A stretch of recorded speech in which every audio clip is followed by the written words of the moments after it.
இந்த கேட்டகரி பற்றி நான் ரொம்ப அதிகமாக பேசினதில்ல. ஏன்னா இவன் அதிகமாக என்ன பண்ண மாட்டான் அப்படின்னா, ப்ராப்ளம் கொடுக்க மாட்டான். ஏன் அப்படின்னா, அவனாச்சும் அவன் படிப்பாச்சும் அவன் வேலையாச்சும் அப்படின்னு சொல்லி இருப்பான். ஆனால் இவனும் பார்த்தோம் அப்படின்னா, அவனுக்கே தெரியாமல் என்ன ஆகுறான் அப்படின்னா, அந்த பிரச்சனைக்குள்ளே போயிட்டுருக்கான். இது 2ஆ பிரிச்சுக்கலாம் வழக்கம் போல். ஒன்று, அம்மா வந்து புள்ளைய ரொம்ப படி படி படி படின்னு ஹார்ட் பண்ணி எடுத்துகிட்டு போகிறது. 2வது அவனை என்ன பண்ணிப்பான் அப்படின்னா, ஹார்ட் பண்ணி எடுத்துகிட்டு போகிறது. ஆனால் இதில் டிஃபால்ட்டாக இருக்கிற ஒரு பியூட்டிஃபுல்லான ஒரு விஷயம் என்னென்னா, அவனுக்கு படிப்பு நல்லாவே வரும். ஆனால் அவன் ஏன் பிரச்சனைக்குள்ளே போகிறான் அப்படின்னா, அவனுக்குள்ளே இருக்கிற பயங்கள். அதை எப்படி நம்ம உடைச்சிட்டு அவனை வந்து இன்னும் ஈஸியா அவன் வேலைய பண்ண வைக்கலாம் அப்படிங்கிறது தான் நம்ம இங்க யோசிக்க போறோம். நம்பர் 1 ப்ராசஸ்ங்க.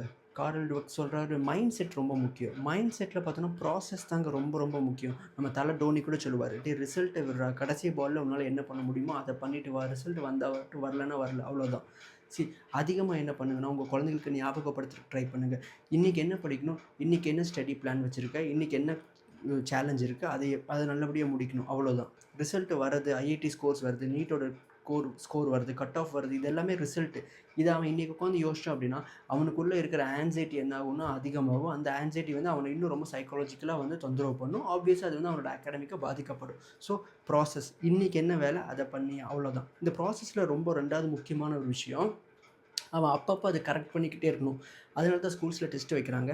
இவனுமே என்ன பண்ணும் அப்படின்னா, அவன் எந்த அளவுக்கு படிச்சிருக்கான் அப்படிங்கிறத அவன் தெரிஞ்சுக்கணும். அப்போ வந்து வேறு வழியே இல்ல, அவன் வந்து எழுதி பார்க்கணும், வரைஞ்சு பார்க்கணும், கிறுக்கி பார்க்கணும், ஏதாவது ஒரு வேலையை பண்ணணும். இது பண்ணும்போது என்ன ஆகும்னா, செம மேட்ருங்க. ஒரு கான்ஃபிடன்ஸ் பில்ட் ஆகும். ஓ! பரவாயில்ல போல இருக்கே அப்படின்னு கான்ஃபிடன்ஸ் பில்ட் ஆகும்.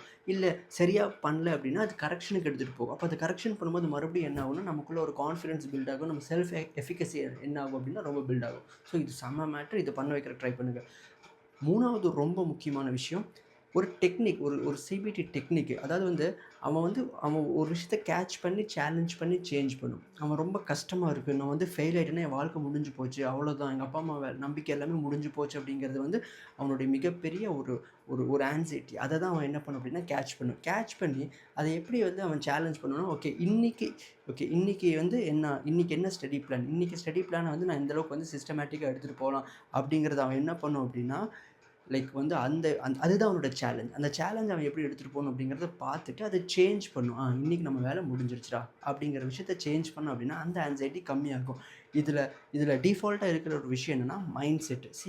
இன்னைக்கு உட்காந்து நான் படிக்கணும் சிராஜ் அப்படிங்கிறத விட, இன்னைக்கு நான் படிச்சிருவேன் அப்படிங்கிறது வந்து ரொம்ப முக்கியமான ஒரு ரியாக்டன்ஸ். ஏன்னா இன்னைக்கு உட்காந்து நீ படிச்சணும் அப்படிங்கிறது என்னை வந்து புஷ் பண்ணி எடுத்துகிட்டு போகுது.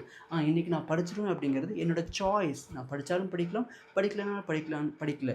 என்ன சாய்ஸ் எனக்கு யாராவது கொடுக்கும்போது எனக்கு என்ன ஆகும்னா, நான் ராஜா தான்டா.